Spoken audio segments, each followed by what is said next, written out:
What's going on, everybody? It's your boy Thingos back again for another video, and I want to follow up on the first video I made about the Invincible Amazon trailer. And this video isn't going to be that long, but I just wanted to point out a couple of things that I noticed that are different from the comic book.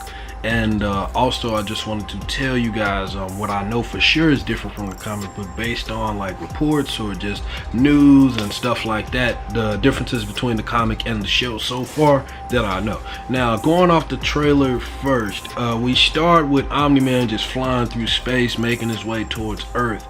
Now, I don't know if this is going to be a flashback, like where we actually see it happen and unfold, or if it'll be, hold on a second, motorcycle. Let me close this window real quick. Give me a minute. Sorry about that. Sometimes it be kind of hot in here, so I keep the window open, but we live right next to a street, so it get real loud sometimes. But anyway, like I was saying, Omni-Man is flying through space, and he is looks like he's making his way towards Earth. So I don't know if this is going to be a flashback where we actually get to watch it and see it unfold, or will this be the scene where he's explaining to Mark how he came to Earth in the first place? And it might be a little of both. Like, we might get him talking to his son in that classic scene where he has his son sitting down and he tell him that he's not from Earth, and then it might what you call it, transition back to the past and have like a flashback with him talking over it. Or, you know, like I said, it could just be a scene that we actually get to watch for ourselves and see how that all unfolds, which is very exciting. I made a couple of videos about how they really need to expand on the Viltrumite part of the story. Even the comic book, it had a lot of Viltrumite stuff, but there was a lot of stuff that they could flesh out more, and I'm hoping that show does that. Maybe even show the Viltrumite purge, some more of the hierarchy, you know, some more of the characters, the soldiers in the actual Viltrumite Empire, like make them stand out more. You know what I'm saying? Just actually add like more personality to the whole empire, and also just give us more time with Nolan before he actually goes there, and you know, just so we can understand more about his decision and everything. By the way, if I didn't already say, spoiler alert. But yeah, man, so that's pretty cool. And then the baseball scene when him and his dad are throwing the baseball, I thought that wasn't in the comic at all, but shouts out to you, Cameron87, for pointing out that it actually is in the comic book, but it's not as it doesn't happen the same way the show does. They don't really talk like that or say those things, and it's not really a scene where he ends up throwing the ball all across the world or nothing. But he does actually, and they're in costume. That's another thing. They're not in regular clothes. They're actually in costume. That's like one of the biggest differences. But it is briefly in the comic, so I thought that was cool. I didn't even know that at first. So you know, that's in there. And now Derek, I don't think Derek and Mark even had a, you know what I'm saying, like relationship. They didn't talk at all. They didn't really, like, you know, in the comic book, Derek was making advances on this girl that was in their class. He was trying to set something up with her after class, and I think the school, the teacher was the physics teacher was actually irritated by the fact that Derek was doing that and not really listening or taking his class seriously. So he asked him to stay after class, and then we never really saw Derek again. And then when we did see Derek, you know, we found out about the whole shit going on with the physics teacher actually turning students into bombs and connecting the mechanics to their chest and their stomach and everything. And he kidnapped Derek and did the same thing. Now, when Invincible and Adam Eve actually freed Derek and stopped the physics teacher's plans, it took a while because, you know, Derek was hospitalized and everything. But when he came back to school, I think it was Will, who, you know, Invincible's best friend, who was like, "Hey, bro, Derek's back, man. You remember the dude that, you know, got kidnapped by the physics teacher and everything?" And I think Invincible looked and he noticed, and he was just like, "Oh yeah, he is back." And he was just like, "Hey, what's up, bro? Welcome back." And he was just like, "Thanks." And it was cool because he was walking around looking like he ain't give a fuck. Like, he was looking like he was probably about to like say something like, "Fuck you, nigga." But he ended up looking, he was just like, "Thanks, bro. Well, shit, appreciate it." You know? So I thought that was kind of funny. But as far as I know, that's really the only interactions that we get with Mark and Derek in the comics. So it already seems like, from what we've seen in the trailer when Derek slams him on the locker, that they're trying to make it a little bit more personal there. Maybe in the show it'll be this cool thing where Derek is like the bully to Mark, but then he ends up getting in trouble, and then Mark ironically ends up having to save him. So that's probably something that they're probably setting up. Now Kill Cannon, this dude has been in the series a lot, and he always gets his ass beat. I kind of feel sorry for him. Like, I was on Twitter the other day, and somebody actually put like a collage. They put a couple of pictures of Kill Cannon together of him just getting served. Like him just getting his ass beat by different characters, and I'm just like, bruh, they doing my nigga Kill Cannon, they doing him wrong, bruh. And I know for sure it has to be Kill. I don't know for a fact, but I'm pretty sure it's more than likely Kill Cannon than it is a Reanimate. Because like I said, after seeing pictures of how he look in the comic and everything, I'll see like, yeah, bro, this is most likely Kill Cannon, bro.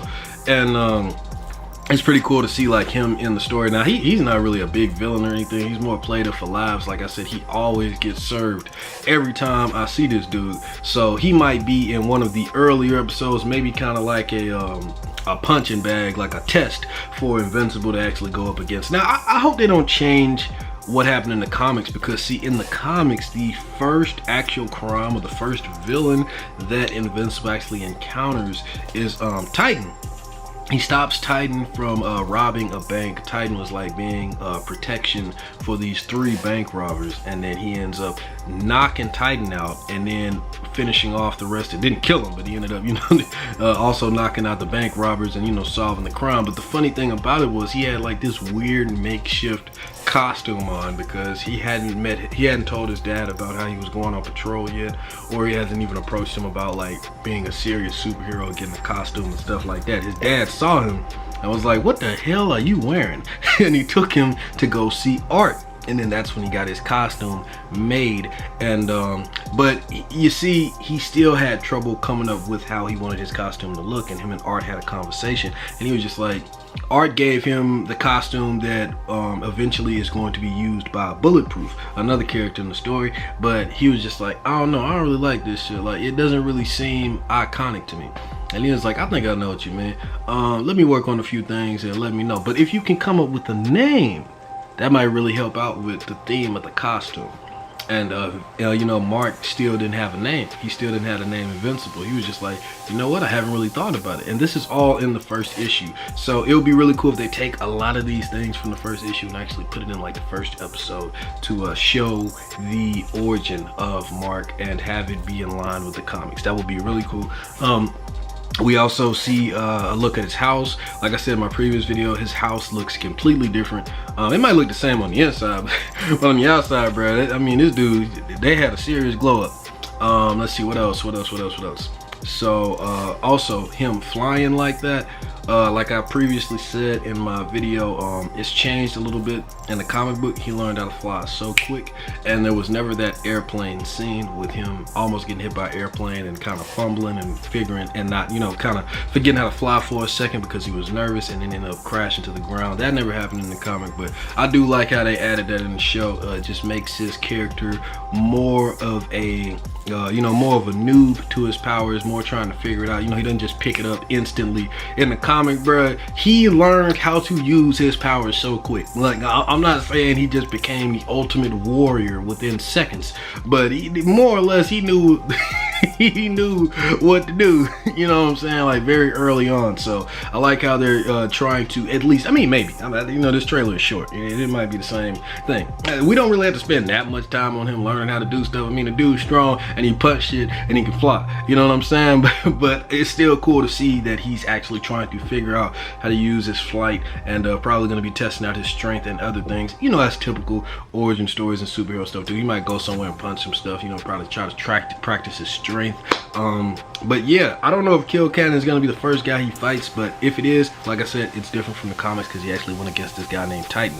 And it wasn't even really a fight. He just punched him one time. You know, what typical to what Invincible do. But yeah, so what else, man? Let's see. Oh yeah, we have Sinclair. Now Sinclair, I told you about this in the previous video.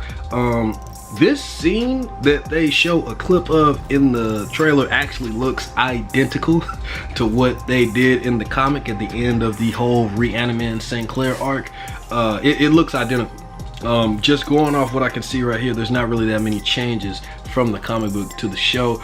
Sinclair's clothes might be a little different, but other than that, man, he still backhanded the fuck out of that nigga and broke his jaw. So it looks like they're keeping that in line with the comics.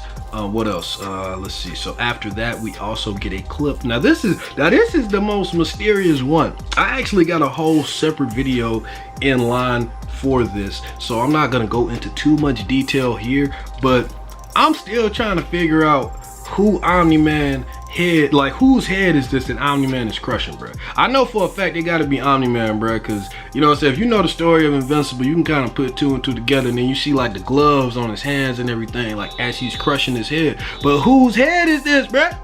Don't worry, I got a video set up for that. I'm not even gonna go too deep into that. And then you know, we also see the Flaxians. Now, the Flaxians, the difference between them and the comic, they're not gonna really see from this trailer. Remember, I'm just going off what they show us in the trailer. I don't remember them having no red blood. I think they had like some light blue, maybe, you know, turquoise. You know, I don't remember them having no red blood though. I also don't remember Invincible grabbing some rebar that's connected to some concrete and going across one of them motherfuckers' face. I don't remember that at all. You know what I'm saying? Like the first invasion, there was multiple invasions of the Flaxians in the Invincible comic book series. They're very interesting threat because every time they invade the Earth and they lose, they leave, and then they randomly come back again, much stronger and much better, having learned from their previous invasion. Now, I think we're only probably gonna see one, maybe two. I think we're gonna see just the first invasion though in season 1, and this wasn't really much of a fight. I didn't see Mark's dad around at all, but maybe it's after, because see, in the first invasion with the Flaxians, the first encounter we have with them, Mark and his father, they fight them.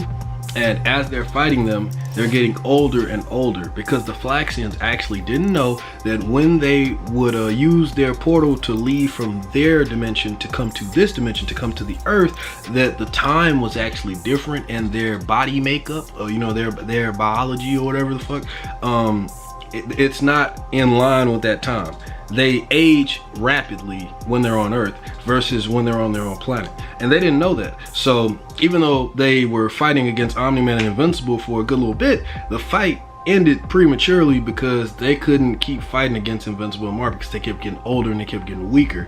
And when the portal was closing up, when they was retreating, a couple of the Flaxians actually grabbed Omni-Man and pulled him into the portal. So he was actually gone on the Flaxian homeworld in that dimension, I think for like maybe a month, maybe a couple weeks or something like that. And it was a cool little, it was a cute moment in the comic, I remember, because Debbie Grayson, who they didn't show in the trailer at all, I have no idea why, probably the next one, she has been with Omni-Man for a while. She knows about the superhero life, she knows what to deal with, she is used to it. And that's one of the cute things about Debbie Grayson in those earlier issues.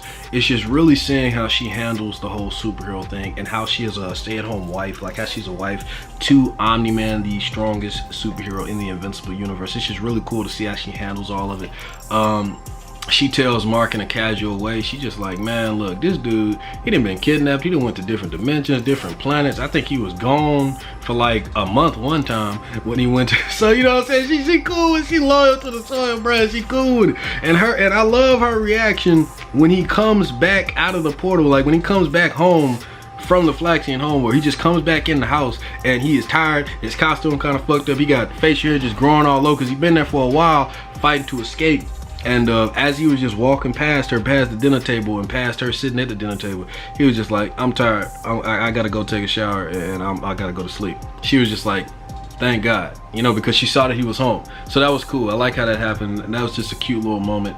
I just wanted to throw that in there. I hope that is in the show. It's little tiny moments like that that I really love and hope that they keep in the show, because I feel like it just makes it more organic and make you care about the characters a whole lot more.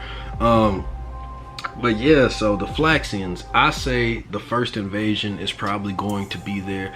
Maybe not the second. They might be able to squeeze the second one in there, but I don't know if they'll be able to do it in the first season. I also don't think it'll be wise to do it in the first season.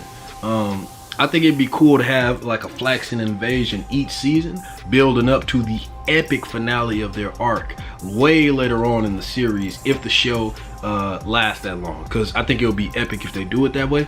Let's see, what else, man? I think that's about it. The last couple scenes just saw Mark like flying through the city and stuff like that. There is this one scene that looks like he's kind of flying through the ground a little bit, like underground, like you kind of see like some lava and stuff. So I'm thinking like maybe this is when he's going up against Doc Seismic and he's under the ground, like subterranean. He has like all those creatures that are underground that he kind of controlled and has them working for him because of the vibrations on his gauntlets he used to like manipulate their brains and stuff like that.